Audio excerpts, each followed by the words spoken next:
Peter, you touched on corticosteroids as a whole, but also systemic steroids are still used quite a bit in the treatment of atopic dermatitis.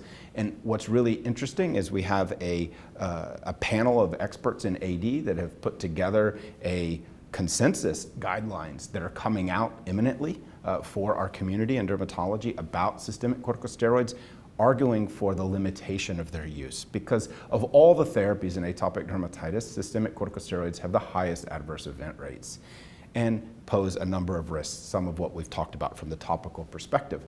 And I think that what's really important as we try to limit systemic corticosteroid use, we're sort of mirroring that in the topical space, where we want to try to limit the topical corticosteroids because of all of these really, in a way, more effective, safer, targeted topical therapies. And one of the categories is topical JAK inhibitors. JAK inhibitors as a whole, in my opinion, are incredibly safe medicines, both topically and systemically. But Peter, there is still some trepidation, both on the provider side and parent side. What can we say to people to reassure them about the data of topical JAK inhibitors and their safety in atopic dermatitis treatment? Well, I totally agree with you that they are, especially given their power, they are incredibly safe relative to that. So the risk-benefit ratio is very favorable. Now, that's not saying they're perfectly safe. It's not saying they have zero side effects or zero risks. Like any medicine, they certainly have some risks. But one of the things that I love that you wrote a couple of years ago is you compared it, because again, we're not doing this on healthy random volunteers. These are people who are suffering and miserable that are actually really dealing with their disease and having a huge impact on their life, and then have to decide between medications. And what I love about one of the papers you wrote that I have laminated is looking at and I show it to the patients, I explain to them, looking at the other options. Again, we're not just saying you could just hang out or you could just, cut gluten and dairy and you'll be fine. I wish that were the case, and I'm sure for some people they're lucky. A dietary change may help them, but that's not 99% of the patients we see. So what I'm saying is, compared to things like systemic corticosteroids, compared to things like cyclosporin, of course, which is off-label in the United States, but is often used, the JAK inhibitors, I think, represent a huge improvement. They're safer and more effective, and of course have been studied much more rigorously in this disease state. So in that context, I think you really see them shine. And I really like the idea that there's a potential that, at least for some patients, they might actually lower some of their risks. Again, you wrote a recent paper about this idea that it may actually be lowering the risk because it's decreasing inflammation in the body, which is playing a huge role in some of the things like cardiovascular outcomes, we think. But I think a lot still remains to be seen. That said, compared to the other options, they're important, and of course they're not our only option. We also have our biologics, and we even have our topicals that we're going to lean on. So using all of those tools, I think, can get each patient to a more precision or individualized care that is as safe and effective as we can do it for each patient.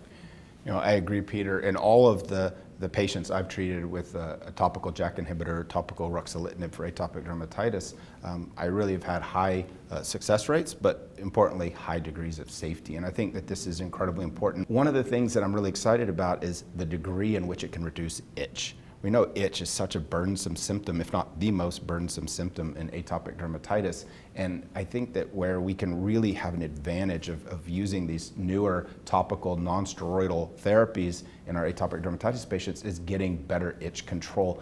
I feel that the topical corticosteroids, while they can help long-term itch control, it's probably not the best strategy.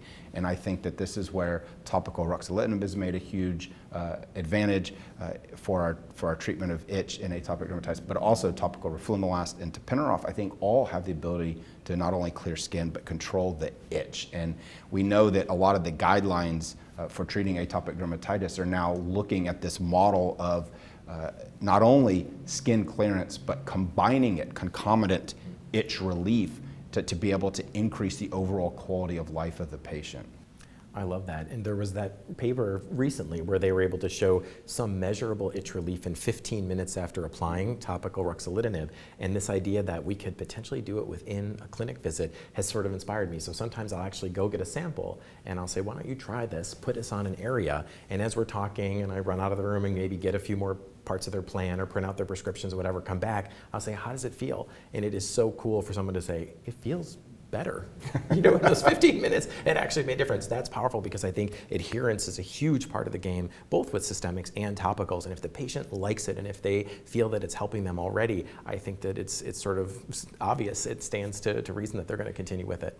So Peter, along those lines, it's very rare that we have a direct head-to-head or comparison of a topical non-steroidal, in this case a JAK inhibitor, with a topical steroid like triamcinolone. What do we know about ruxolitinib versus triamcinolone? It was amazing because it's so true. Those are liquid gold when we actually have a comparison. They're so rare. And there was a wonderful study where an active comparator arm was triamcinolone 0.1%, our workhorse, the gold standard in many ways. And we actually saw numerically, at least, I don't think the study was powered to show superiority, but the numbers were substantially better than the triamcinolone with ruxolitinib, which is really neat. So to my mind, it shows us that this is a true example of a non-steroidal agent having just as much power clinically, if not even a little bit more, than a gold standard, but without having the steroid side effects. Again, it has its own set of issues, but it is different than steroids, and I think that's what's so empowering.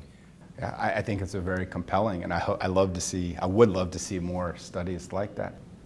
After years of crawling through the desert without water, we finally reached this oasis, and we are all going to drink deeply. Thank you, Chris. Thank you, Peter.